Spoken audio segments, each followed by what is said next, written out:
There are more than 156,000 inmates crammed into Correctional Services facilities designed for just 105,474 in South Africa.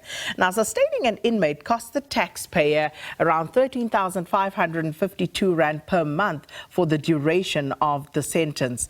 According to the Chairperson of the Portfolio Committee on Correctional Services in Parliament, Kgomotso Ramolobeng, it costs the department just under 500 rand per day to house each inmate across all correctional facilities. But for more of this, we're joined now virtually by the Deputy Minister of Correctional Services, Lindiwe Ntshalintshali. Deputy Minister, thanks for your time. Welcome to Morning Live. Good morning, Sakina, and good morning to the viewers at home. Minister, let's just get straight into the overcrowding issue because compared to, and I was looking at other places around the world, what is the department's take on our overcrowding situation in South Africa and, what are those figures currently standing at? Thank you very much, Sakina. Let me start by indicating that as South African government, we are using our own pieces of legislation that governs how we work. Remember, as a Department of Correctional Services, we are at the receiving end. Like you are saying, you're talking about overcrowding within our facilities. Our approved bed space, where we can keep our prisoners within the entire South Africa, we have an approved bed space of 107,346. That is our inmate population that is approved. But I must indicate that because courts, once they remand cases, once the sentencing, we receive as a department. And currently we're sitting at 167,300, which is as of 14 January 2025. Of those, 101,849 are sentenced, whether they are serving life, whether they are serving 10 years or so. They are 101,849. And you've got quite a huge population also of the remand detainees, which are 65,187. And mostly, if you take away the 65,000, our facilities are not populated. But because we don't control the courts on how they must give sentences, the remand detainees remain a bit high. The reason is some of them, SABC is still investigating the case. Some of them, they can't afford a bail of a 1,000 or a 500 rand. Some, it's further investigation and so forth. So hence, you see our number that is sitting at 167. But as a department, we have a strategy. That strategy to reduce the overcrowding. How do we deal with it? We are having conversation, and this matter has been even taken up by Minister to the cabinet to say some of the interactions between ourselves and other countries, we must engage them so that some of the detainees who are not South African, they can be taken to their country and serve their sentence there. But remember, the committed crime happened in South Africa. They attended our court. They were sentenced here and referred to us to keep them for the duration of the sentencing. And our own constitution, which is a matter that we're looking into, it gives them an option to choose whether they serve their sentence in their country of origin or here in South Africa. And that consent from an inmate, usually they choose here at home, but once they've done serving their sentence, then they're deported to their countries. And I would imagine many people watching this, listening to this right now would say it makes sense. It stands to reason why people would, foreign nationals who are sentenced here would choose to serve their sentence here because the conditions in South African prison facilities may be much more favorable. We're talking about more than 22,000 foreign nationals in South African prisons, more than 600 of whom are serving life sentences, which is quite a big number, Deputy Minister.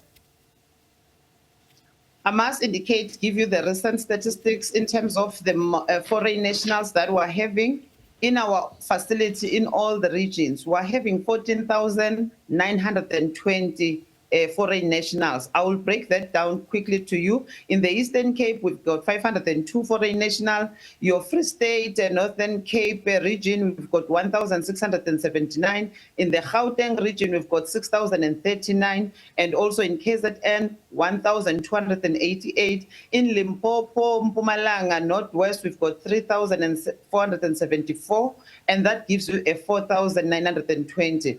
But mostly where we are populated with your foreign national, it's in Gauteng and also followed by Limpopo, Mpumalanga, Northwest region, and then your Free State comes at the 1,000 in KZN. So those areas you can see, Sakina, it's areas of activities of your economy within our country. Hence, in the JCPS cluster, we sit with also Home Affairs, so that some of them, when they arrest them for immigration breaches of law, coming into our country illegally, so they can be deported immediately, because that causes a strain, because most of them who are arrested for immigration laws. Hence, we're having this high number. You can tell by the numbers that are big. It affects mostly the provinces that have borders within your Zimbabwe, that borders your Swaziland and so forth.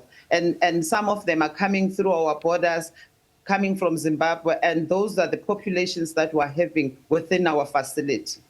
All right, so just to get clarity on the numbers, because according to the Portfolio Committee Chairperson and the numbers that were given during that briefing, it said the department incarcerated 22,612 foreign national inmates, and this was as of March 2024. So do you concur with those numbers?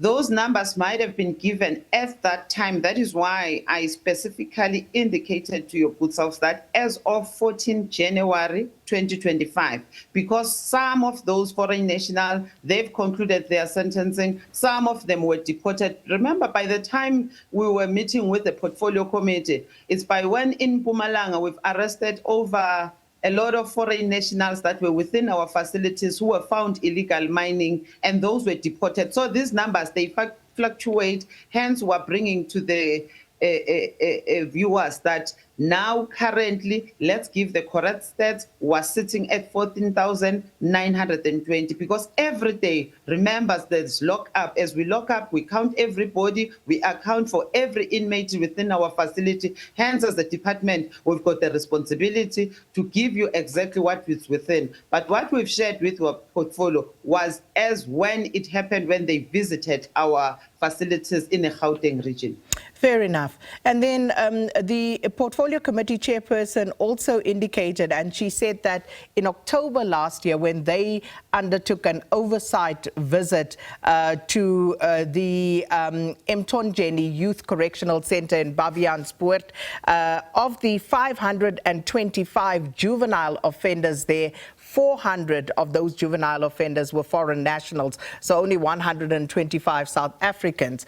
Again, there's a problem here, and as you indicate, it's a broader problem of the cluster, not necessarily correctional services.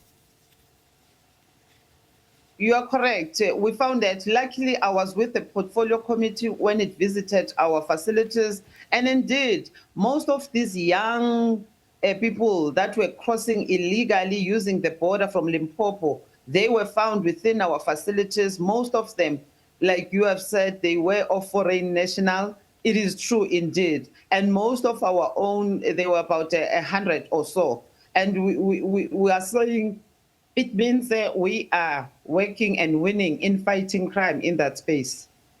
And then just a quick one with regard to how much it costs to the government to keep a prisoner in a South African correctional facilities precinct per day. Because we spoke about, when you and I spoke yesterday, we spoke about the 484 that it costs, but that seemed to have been for food only. So just give us clarity there, Deputy Minister. Was that amount for food only? Because that seemed to be what the Correctional Services Chairperson had said. Sakina, I must clarify that, yes, yesterday we spoke and we said we provide food, we provide meals. But that 484 and 21 per day, it's money that is used to keep an inmate within the facility. What does it entail? It entails food. Remember, they must have running water. We must have lights within our facility. So it's for the upkeep of an inmate within our facility. When he is in our facility, we spend about 484 and 21 per person. All right. Unfortunately, we are losing that, but we will follow up. But thanks so much, Deputy Minister Lindiwe Ntshalintshali, the Deputy Minister of Correctional Services, speaking about the overcrowding in our prison facilities, and also at the end there, the cost that it takes to keep an inmate in a South African prison facility per day.